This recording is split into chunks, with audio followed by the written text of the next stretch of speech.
Trans ദമ്പതികളുടെ കുട്ടികളുടെ ജനന സർട്ടിഫിക്കറ്റിൽ ഇനി മാതാപിതാക്കൾ എന്ന് രേഖപ്പെടുത്തും. അമ്മ അച്ഛൻ കോളങ്ങൾ ഒഴിവാക്കണമെന്ന് ഹൈക്കോടതിയുടെ സുപ്രധാനമായിട്ടുള്ള വിധി പുറത്തു വന്നിരിക്കുകയാണ്. അമ്മയുടെ അച്ഛൻ്റെയും പേര് പ്രത്യേകം പരാമർശിക്കരുത് എന്നുള്ളതായിരുന്നു കോഴിക്കോട് ജീവിക്കുന്ന ട്രാൻസ് ദമ്പതികളുടെ ആവശ്യം. ഇവർക്കുണ്ടായിട്ടുള്ള കുഞ്ഞിൻ്റെ ജനന സർട്ടിഫിക്കറ്റുമായി ബന്ധപ്പെട്ട് ഉയർന്ന പ്രശ്നത്തിൽ അവസാനം അവർ കോടതിയെ സമീപിക്കുകയായിരുന്നു. അതിലാണ് ഇപ്പോൾ വളരെ സുപ്രധാനമായിട്ടുള്ള ഒരു ചരിത്ര വിധി, പ്രത്യേകിച്ച് ഭിന്നലിംഗക്കാരെ സംബന്ധിച്ച്, ഭിന്നലിംഗ ദമ്പതികളെ സംബന്ധിച്ച് വളരെ സുപ്രധാനമായിട്ടുള്ള ഒരു വിധിയാണ് ഇപ്പോൾ സംസ്ഥാന കേരള ഹൈക്കോടതിയുടെ ഭാഗത്ത് നിന്ന് വരികയും ചെയ്തിട്ടുള്ളത്. ഷബ്ന സിയാദ് ഉണ്ട് ഈ വാർത്തയുടെ കൂടുതൽ വിശദാംശങ്ങളുമായി.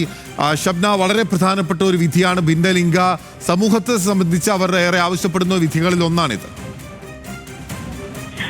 ബിരിയൽ, തീർച്ചയായും. കാരണം ഈ നമുക്കറിയാം, കോഴിക്കോട് സ്വദേശികളായ സിയ പവാൽ അതുപോലെ സഹദ് എന്നിവർക്ക് കുട്ടി ജനിക്കുകയും അവരുടെ ജനന സർട്ടിഫിക്കറ്റുമായി ബന്ധപ്പെട്ട വലിയ വിവാദങ്ങളിലേക്ക് പോവുകയും ചെയ്തിരുന്നു. ഇവർ കോഴിക്കോട് കോർപ്പറേഷനിൽ കുട്ടിയുടെ ജനന സർട്ടിഫിക്കറ്റുമായി ബന്ധപ്പെട്ട അപേക്ഷ നൽകുമ്പോൾ സാധാരണ നിലയിൽ ഈ കുട്ടിയുടെ ജനന സർട്ടിഫിക്കറ്റിൽ ഉൾപ്പെടുത്തുന്ന അച്ഛൻ, അമ്മ എന്ന കോളങ്ങൾ അതുപോലെ തന്നെ നിലനിർത്തിയാണ് ഈ സർട്ടിഫിക്കറ്റ് ഇവർക്ക് കൊടുത്തിരുന്നത്. പിതാവിന്റെ പേര് സിയ പാവൽ എന്നും അമ്മയുടെ പേര് സഹദ് എന്നും രേഖപ്പെടുത്തിയായിരുന്നു കോഴിക്കോട് കോർപ്പറേഷൻ ഈ സർട്ടിഫിക്കറ്റ് കൊടുത്തത്. ഇതിനെതിരെയാണ് ഇവർ നിയമ പോരാട്ടം ആരംഭിച്ചത്. കഴിഞ്ഞ വർഷമാണ് ഈ ഹർജിയുമായി ഇവർ കോടതിയെ സമീപിക്കുന്നത്. അതിനുശേഷം കോടതിയിൽ ഇവർ ഉന്നയിച്ചിരുന്ന പ്രധാനപ്പെട്ട ഒരു കാര്യം, ട്രാൻസ് ദമ്പതികൾക്ക് ഇത്തരത്തിൽ കുട്ടികൾ ജനിക്കുമ്പോൾ അച്ഛൻ, അമ്മ എന്നീ പേരുകൾക്ക് പകരം മാതാപിതാക്കൾ, അതായത് പേരൻസ് എന്ന രീതിയിൽ മാത്രം ജനന സർട്ടിഫിക്കറ്റിൽ ഉൾപ്പെടുത്തണം എന്നതായിരുന്നു. എന്നാൽ സർക്കാർ ഇതിനെ ശക്തമായി തന്നെ എതിർത്തിരുന്നു കോടതിയിൽ ഈ കേസിന്റെ വാദത്തിനിടെ.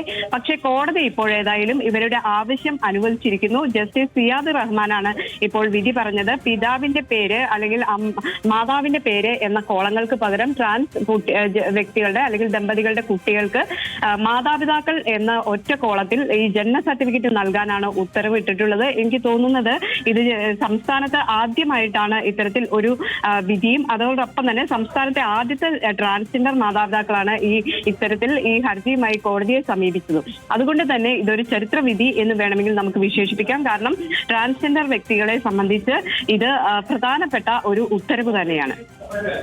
ഉറപ്പായും വളരെ പ്രധാനപ്പെട്ട ഉത്തരവാണ്. ഇതിൽ ട്രാൻസ്മാൻ ആയിരുന്ന സഹദും ട്രാൻസ് വുമൺ ആയിരുന്ന സിയ പവലും ജനിക്കുമ്പോൾ സിയ പുരുഷനായിരുന്നു, പിന്നീട് സ്ത്രീയായി അവരുടെ തിരിച്ചറിയുകയായിരുന്നു. അവർ അങ്ങനെയാണ് അടയാളപ്പെടുത്തുന്നത്.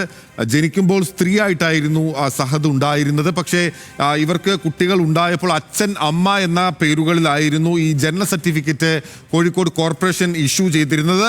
അതിനെതിരെയാണ് ഇവർ ഹൈക്കോടതിയെ സമീപിക്കുകയും നിയമ പോരാട്ടത്തിനൊടുവിൽ വളരെ സുപ്രധാനമായിട്ടുള്ള, പ്രത്യേകിച്ച് ഭിന്നലിംഗ വിഭാഗക്കാർക്ക് വളരെ പ്രധാനപ്പെട്ട ഒരു വിധിയിലേക്ക് ഇപ്പോൾ എത്തിച്ചേരുകയും ചെയ്തിരിക്കുന്നത്. വിവരങ്ങൾ നൽകുകയായിരുന്നു ലീഗൽ ഡെസ്കിന് ഷബ്ന സിയാദ്.